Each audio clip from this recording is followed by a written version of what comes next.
Speaking of baseball, MLB All-Star break is nearly over. The Rockies get back in action tonight against the Twins. The Rockies are looking to avoid becoming the worst team in modern history. Nobody wants that moniker. We have team coverage as we count down to the game on KTVD. Our jack of all trades, Jack Linehan, is here with more on how we got here and the benchmarks that the Rockies need to clear.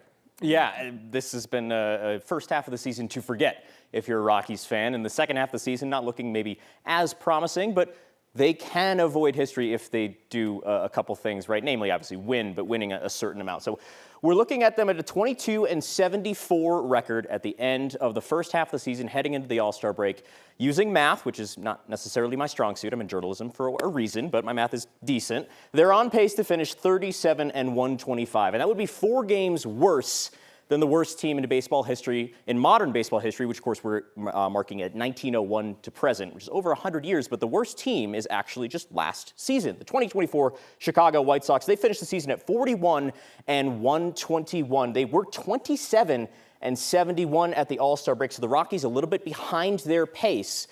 But the Rockies are actually projected to win more games in the second half than the White Sox did in the second half last year, just not enough. They're projected to win 15. They need to win 20 in order to break the 41-win mark and make sure they're not the worst team ever. A couple other things that the Rockies could set this year. They've been swept 13 times in series this season. The White Sox last year was 24 times, which is the MLB record. So the Rockies about on pace to match that, give or take.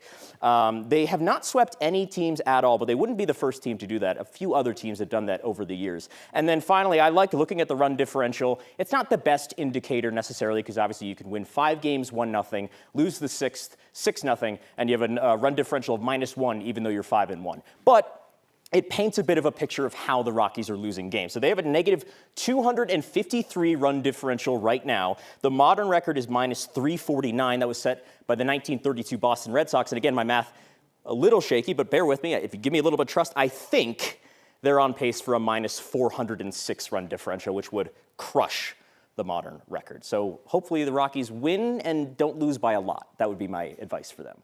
That's right. I did not think about the runs. Good for Jack. You did the math. Okay. Great. Now we add mathematician to his streak of jack of all trades. He knows it all. I can do math too. Who knows? Thank you, Jack.